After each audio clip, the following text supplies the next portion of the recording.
of the day, because largely you look at the manifestos and therefore the aspirations that the government of the day wants to be able to follow through. And to the level that a National Assembly member or a Mbunge has to indicate that we are so busy, and we take note of the fact that the haste with which the finance bill was taken through is one that already citizens had very many concerns over. And so the second issue is a place of public participation. How many of these good men and women who in fact we refer to as honorable members took their time to go back to their citizens, to their voters, to their constituents, and educate them and create awareness and speak to them and more or less try to also gain lots of comments and recommendations from the citizens that they would therefore carry to Bunge, to the researchers. Okay. Because when the bill is being done, it's not being done in a vacuum. As I said, there are so many other things that accompany that particular process. So what is therefore happening right now is people are imagining that their members of parliament or their representatives should have represented them, which actually, from what is happening, did not happen.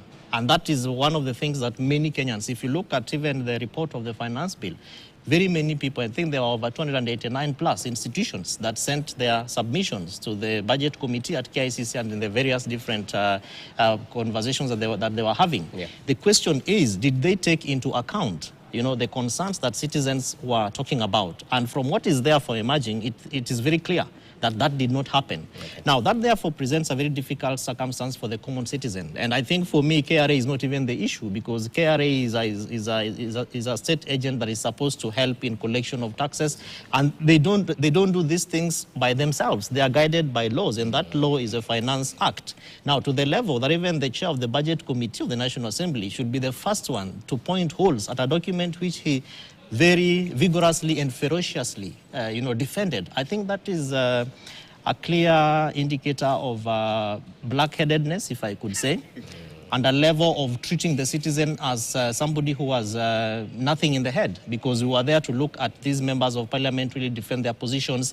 So what therefore happens is the role of parliament in supplementary budgeting processes, okay, review of the Finance Act, because indeed it can be reviewed. There have been very many issues, Jesse, including the housing levy, many things that have happened. So I think that Kenya Kwanza began from a very difficult stage.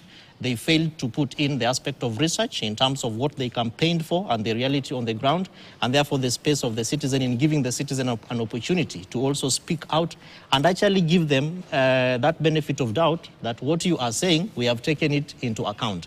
As it appears, the members are now going back to begin to accuse state agents that they are supposed to be defending and working together with. Okay, so Dismas, when you hear the chair of the Budget Committee in the National Assembly sort of call the KRA bluff, tell them, do public participation before enacting some of these measures to collect taxes, is it double-speak, bearing in mind they supported the Finance Act, as he mentioned? The cumulative impact of the soundbites you've played is nothing but contempt for Kenyans. That is absolute